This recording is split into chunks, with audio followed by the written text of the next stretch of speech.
What is going on, guys? And today we are back. And we're doing something different today because we saw two 1K, 2K Omaha 8 or better tables running on Phenom today. So what we decided to do is we decided to record it, and we're going to look over some of the hands that were played, and we're going to use two of the tools that we have been using as of late. First off, we're going to use our buddy here, our mate, Omaha mate, for a couple of the hands, and then any sort of in-depth ranges that we might have to get to on later streets.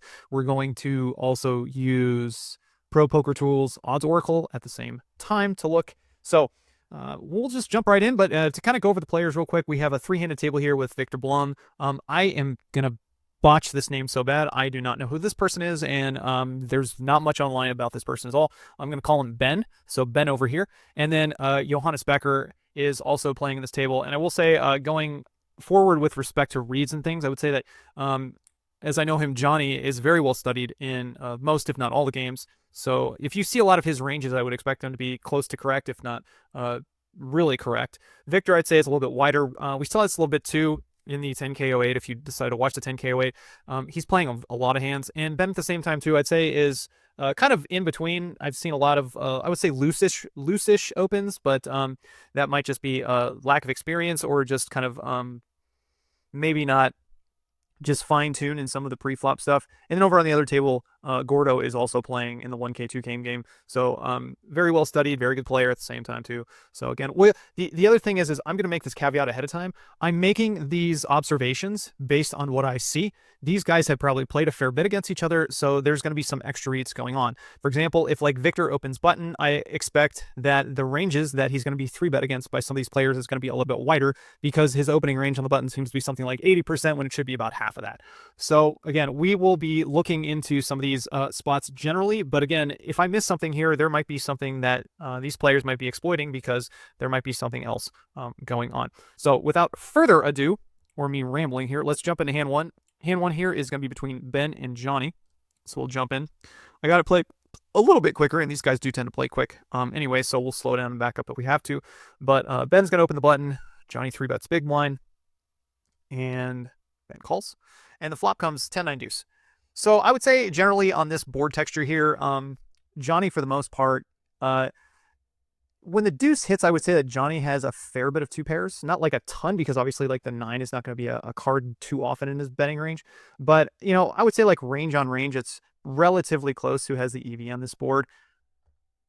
And if we go over really quick using flopmate, we can see for the most part that Johnny still has the range advantage. Most likely this is just more often than not, we can see that he has the 2-pair advantage over here with the deuce on the board is my guess. He also has more aces in this situation, so he tends to have, I would say, you know, just a little bit more EV in position. I don't think, and I'm sure that Johnny knows this too, like he's not betting this board 100%. He can probably lead it at a good amount, but I don't think, again, like he just gets to bet here 100% with all of his range. So if we play it here, Johnny does lead, Ben calls, turns a 4, not much changes here, and Johnny bets and Ben raises. So again, not too much commentary at this point. And Johnny checks now, and Ben checks back. And Ben on the button here has nut flush with ace 8 7 3. He has ace 8 high, and Johnny on the button here has ace 10 4 deuce for a full house. He was 100% going for a check raise in this situation. So if we kind of look at the turn here, the turn I like Johnny's call for a couple different reasons. The first one is like, one, he's out of position. He does block a spade. He doesn't have like, you know, top set or anything like that. So if he is somehow up against like 10 10 9 9, something like those hands, he is drawing dead. And or if he's got, you know, if his opponent does have, you know, like 9 9 here, he's not drawing very live, even though somehow he did get there. But also like a lot of the combo draws, I would say on this turn here, he's probably pushing a little bit of equity, but he's I would say not necessarily doing great. Ben's here on, and we can look this in Odds Oracle here in a minute, but Ben's hand over here, I would say too, like on the turn here, he's open-ended. He's got a also another gut shot too with a wheel draw, plus he has nut spade draw. Like, I think generally he's probably pushing a little bit of equity. The only question here is realistically on the river, should Ben decide to bet the river. You know, I'm kind of torn with these types of hands, and the reason being is because, like, you know, when you have 3 spades in your hand, you're open-ended, and you have block no pairs, it's just so likely that your opponent's going to call you on the river so often than not. Because I really don't think, like, this ace-8 has much showdown value. Like, sometimes, in some, like, world, sometimes, you know, you check back ace-8, and your opponent here is, like, ace-3, 5, 7 or something like that, and you somehow win with ace-8. But generally, I would say that like ace eight has almost no showdown value. So the only question here is like relatively should Ben bet? Again, there's probably some reads going on relatively, like if Johnny's just going to pay off, because this board right here has no low. Obviously, we can see that there's not 3 cards on this board, 8 or under, that are unpaired. So there's no low possible, which means they're playing for the whole pot at this point. And in cases like this, Johnny's just going to be extremely showdown bound. He's like never going to fold, some sort of aces or overpair at this point, and probably something like any deuce or any four is going to get to showdown. The only thing that Ben I think can really realistically be targeting here is probably something along the lines of like ace queen or worse. And I think like Johnny might have enough of those combos here that if he is gonna raise turn, he probably should go for the river bet. So I don't know. That's just kind of like my evaluation here, because again, like I'm not a huge advocate sometimes of like checking back one of these combos. But yeah, when you do check ace eight here back, you're just gonna lose like a lot. But again, like the one thing going against him obviously is this board run out, because on this board run out, like obviously when the board pairs, he's just gonna get called so often. So, and now if we go over to Odds Oracle really quick over here, we can look exactly at his hand. And again, take these with a grain of salt. This is just a very, like, I would say rough estimate for the most part. Again, things are going to be changing just based off the fact of, like range construction and board textures, etc. But let's say like Johnny has like something like the top 20% of hands in this situation, and he's barreling on turn. This is a 20% six-handed range. So if you guys are looking exactly, this is what this technically means in Odds Oracle. I don't think it's going to matter here too much to change it to 6 or 3. But again, I would say that for the most part, these ranges are useful, but they're not necessarily 100% accurate. But I would definitely check them out if using something like this. And then we could see Ben's exact hand here on the button against that range. We can see he's got about, it's like 50-50 on the turn. So generally, I would say like I tend to see people taking this line on the turn a lot when they have like this big draw against a very tight, I would say like tighter range in its own line. But the problem is here is like you have no pair, right? Like you have no showdown value. So as much, if you're going to go this route, I feel like sometimes you do have to go for the bluff on the river. I'm trying to think if like maybe one of the better combos to do it with is maybe when you have like 2 spades in your hand with like maybe not 3. The reason being is because if you do have 3 spades in your hand, 1, it's less likely you obviously hit the flush, but 2, it's also likelier that your opponent has a flush draw, meaning that if your opponent has a flush draw, that's also usually a combo that they want to fold the river with. So I think in this situation here, I probably am going to barrel the river, but I don't, it's tough. I'm not quite sure how much like EV the bluff has on the river, because I think he's going to get called probably by every single pair that Johnny has on this board run out more often than not. So anyways, just kind of like looking at the general, I would say, concepts of this first hand. But let's see what else we can find in this this nosebleed game. Actually, quickly, before we end this one, I just wanted to notice something. You notice that Johnny didn't 3-bet here, and I think, again, that is totally fine, just kind of based off the fact that the board is going to change a lot on the river. He's out of position, too. So I think like calling with these type of hands is just totally fine. He goes for the check raise, which I also like, kind of given the way he's played it. Real quickly, also, too, if someone's asking, like, what would make do here pre-flop, it basically is raising 100% of combos. Again, if you are really close on some of these spots, and he does have the rainbow version, as you can see here, he is still pushing a fair bit of equity with this 3-bet, even though it is the rainbow version. You definitely want to be pushing your edge against players who might be off on their ranges as well. Definitely thinking that probably Johnny's pushing a little bit more, especially against the player like Victor, who's probably opening way too many buttons theoretically. So, all right, let's find the next one. All right, the next hand we're going to be looking over here is on, we'll call this one table 1 over here, the 3-handed table. Ben's going to open the button, and Victor is going to call. See the nice free hands over here on the right hand table as well. All right, so we get 8-5 deuce rainbow. This is a board that most likely I would say Ben can pretty much just bet at a very high frequency. I'd probably think his worst combos, something that he opens on the button, might check, but generally I think like a 3-low board is just going to hit the opener's range, especially if the big blind didn't 3-bet. So he bets button, and Victor decides to check raise him, and Ben decides to 3-bet, and Victor decides to call. On the turn here, Victor checks, Ben bets, Victor check raises again, and Ben 3-bets. Now, again, one thing we talked about here is like when these bets start to go in, you have to think to yourself too, like ranges are narrowing very fast.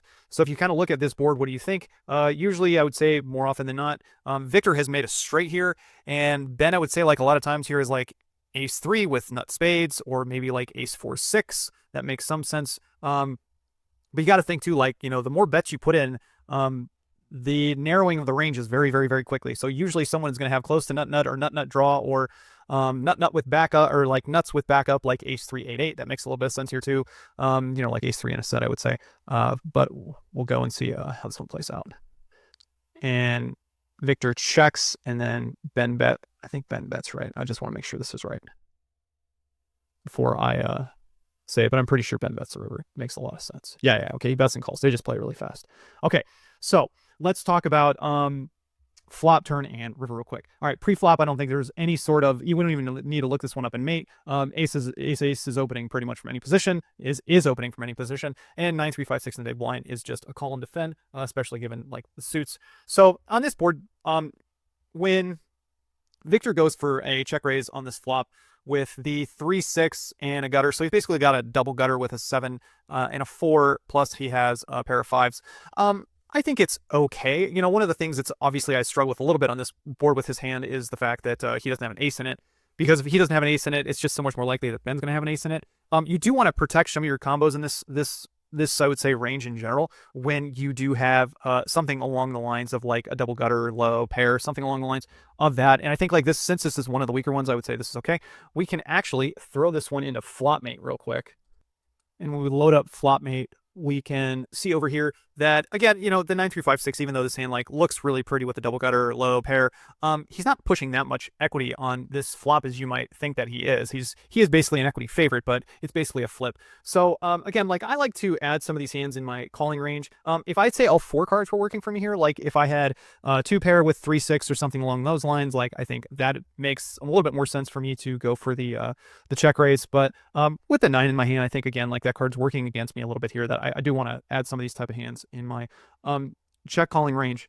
Now, if we go back to Ben's hand over here and we look at the ace 8 3 and we load it into flop mate, we can see that he is crushing Victor's range here. Generally, again, like once Victor decides to check raise, his range is narrowing. So we can't assume that he still has 85% EV, but he's still doing a fair, like he's crushing on this flop texture, we'll say. Once Victor check raises, that definitely changes. But again, blocking top pair, having ace 3 is one of these combos I would say, like when you get check raised on this board, more often than not, it's going to be some sort of wrap, maybe like 3 4 7. Maybe even like 6 7 4, something like that with a pair. That makes the most sense when you unblock those type of hands and you have 2 aces in your hand with nut low. Generally, I would say for the most part on these board textures, when looking at it, I tend to go for a call on this flop when I get check raised. And the reason being is because I think when my opponent check raises like this type of range on this board, again, I think it's going to be a lot of the straight draws. And say like the turn is a 7 now and I get let into, like I am more often than not feel like there's a good chance I'm getting free rolled now, especially having like unblocking all the straights, getting check raised with 2 aces in my hand. So I tend to go for like a call on the turn and then evaluate river. And if the river is a relative brick and I don't get counterfeit, then I'm probably raising ace 3. Now that's maybe somewhat of a nitty way to play, but also too, like I'm unblocking the spades here, right? So I think generally I would say like on once I get check raised on this flop, I'm probably calling ace 3, and then like depending on turn, I'm probably raising a lot of the combos. But let's play this one here for a sec. All right. So he 3 bets, he calls, turns a 7. Again, like I think going for the bet with ace 3 at this point is probably still fine once you decided to 3 bet, but I think more often than not you've run into a straight.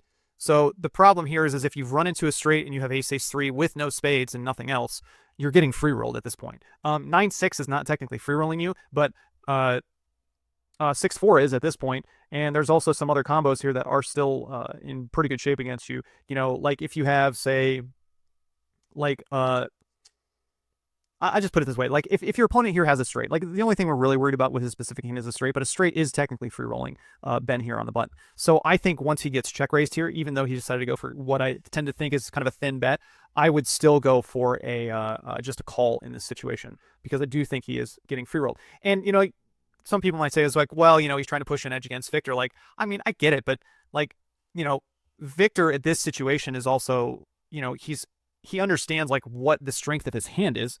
So I also think that, like once he gets check raised, we are, once he gets check raised in this situation, like he definitely has to, kind of be cautious going forward with his exact combo, unblocking spades, and um, like something like ace 4 6 has him in bad shape. Obviously, is free rolling him. Yeah, any 6 4 combo realistically at this point is just free rolling him. So, um, I think I'm just calling with his specific hand. And then on the river, there's not really much to do. I think like betting ace ace 3 on a paired board river is like totally fine. Now, this is like the type of river that we wanted to see with one of the other pairs. We wanted to see the board paired when we have ace ace 3 on the turn. If Victor goes for a bet, we go for raise. But once we kind of get there, like I totally understand the bet. Now, you also might want to say it's like, well, what does it matter? Well, if like, it matters because when you're playing 1K, 2K, if you're getting free rolled in these situations, you're like every single bet you put in getting free rolled, you might be losing like, several hundreds of dollars in equity in a situation like that. And, it might not matter too much to these guys. But again, for the analysis portion of this part, we're definitely looking at like what we should be doing, range on range, hand versus hand kind of thing. And, introducing a lot of these high-low concepts as well. All right. So that was the second hand. I think I got one more for you guys. All right, last hand for you guys over here. I'll probably make this part 1. I do have a close to an extra 30 minutes of recorded time, but for the most part, I just want to get something out there today for you guys to take a look at. Last hand here is going to be against Gordo, Johnny, and Ben in the big blind. So Gordo is going to open raise. Johnny's going to 3-bet.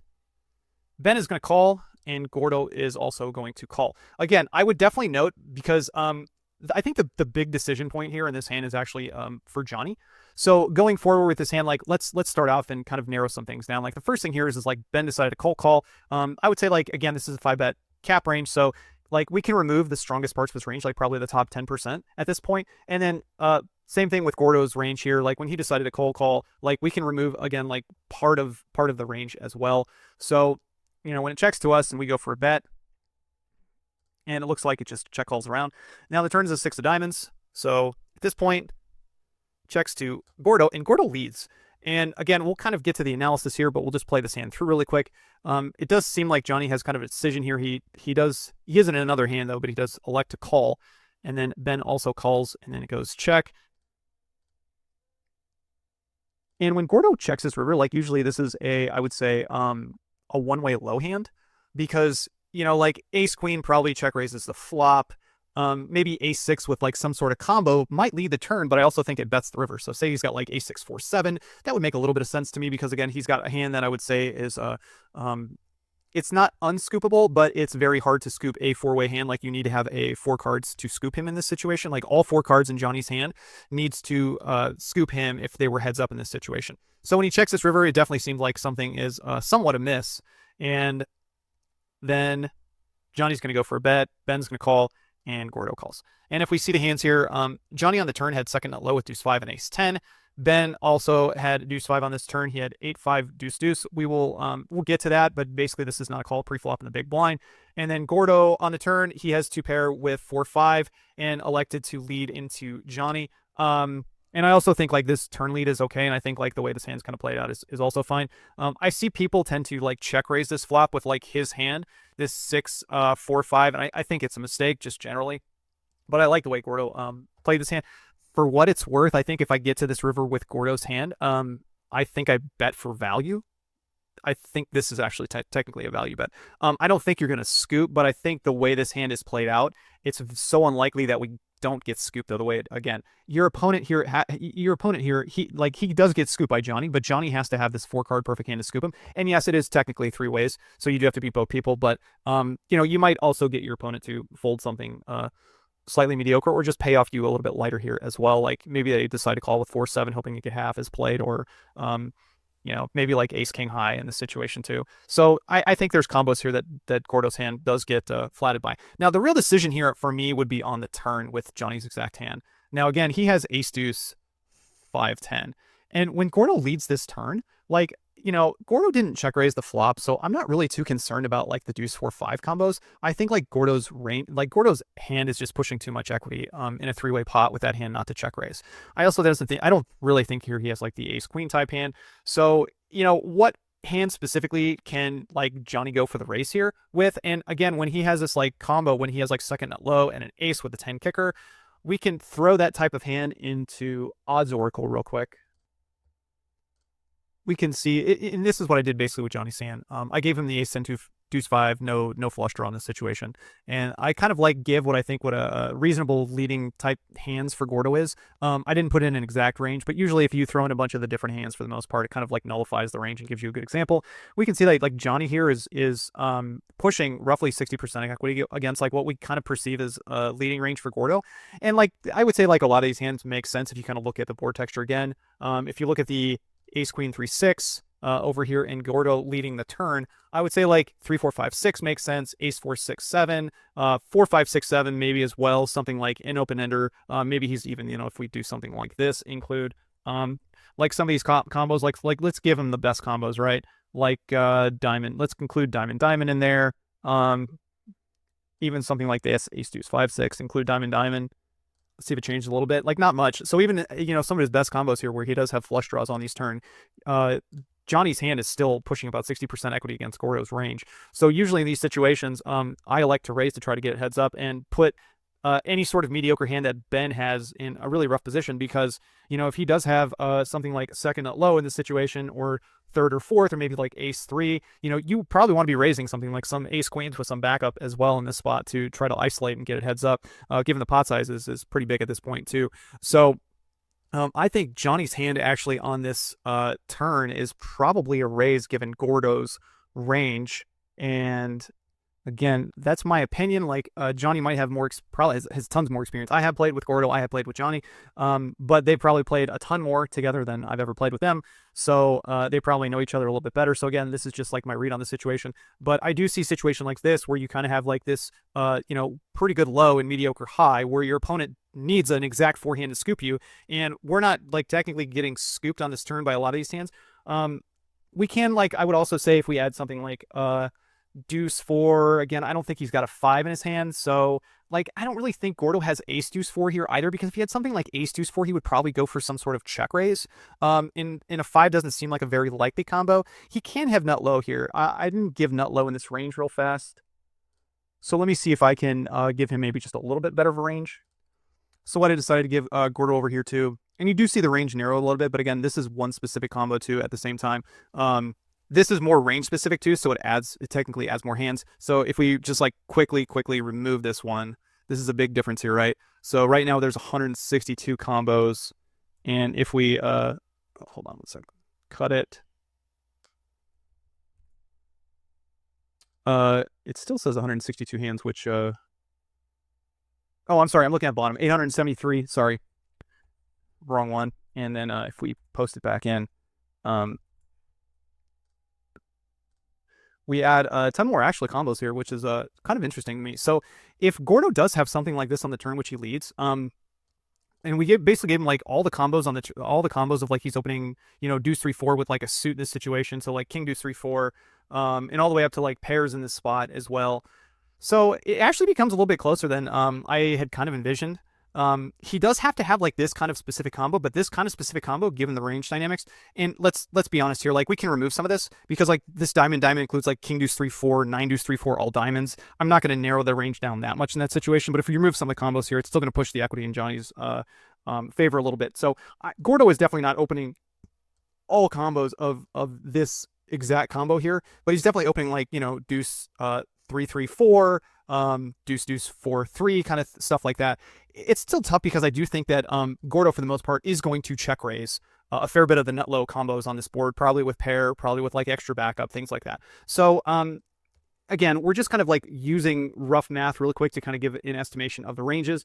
And again, if we do remove this, and I'm not trying to like pick and choose my math, like we see that our equity does jump up a little bit, but if we're looking at like what his 4-card combos do look like in this situation that we're actually pushing a fair bit of equity against, which we also kind of conclude like based off the fact that we didn't get check raised on this flop, this is probably something more often than not what we look like on the turn. We are pushing a fair bit, and I think like Johnny on this situation does want to raise. So again, just kind of conclusion. Johnny's going to call. It's going to go call by Ben, and then on the river here when Gordo checks his hand, Johnny has a very easy bet here in my mind with second nut low and aces up. Again, like no one should have ace queen here as played. The only person here who can really have deuce 4 is Gordo, but like as played, I think Gordo's probably going to donk a river too for what it's worth. So yeah, at this point, like I think The only thing is I think like Johnny probably should raise his hand, but I also think he did pause for a little bit, like getting led into on that turn. And when you see this like this dynamic turn, usually like when the low gets there on the turn, the board tends to change, right? Because now instead of the whole pot, you're playing for half. A lot of your hands are just playing for half at this point. And when that happens, you have to think of your range or your specific hand. Like, am I playing for one way? Am I playing for half? Like, am I getting free rolled? And my guess is Johnny just thinks at this point, like, that turn donk back by their excuse me, on the turn there by Gordo is just a hand that is technically like free rolling him or has him in not as great a shape as he wants to. So again, they've played a fair bit of each other, and I'm just kind of like commenting from the cheap seats as well. But that's just my analysis. So again, I'm going to jump in and do some more of these hands. I think in the future, again, we'll use our good buddy Mates over here and Odds Oracle when we can look at some of these ranges and kind of make some assumptions. But it's just really cool that, again, on Phenom, you're able to pull up some of these tables. Kind of reminds of the old full tilt days when you see, Blum and some of the other guys playing super big. So again, you guys can always go do that. You can use code LMG at sign up. And for Mate, you can also use code LMG, and that will give you 20% off the subscription there. As always, guys, questions, comments, feedback, I'm all ears. Please send them my way. If you think my analysis is terrible and I am just playing micro stakes at this point and I shouldn't be commenting at all, just let me know. I will take the feedback as always and add it into my commentary. So until then, good luck at the tables. Play well. We'll talk to you soon. Bye-bye.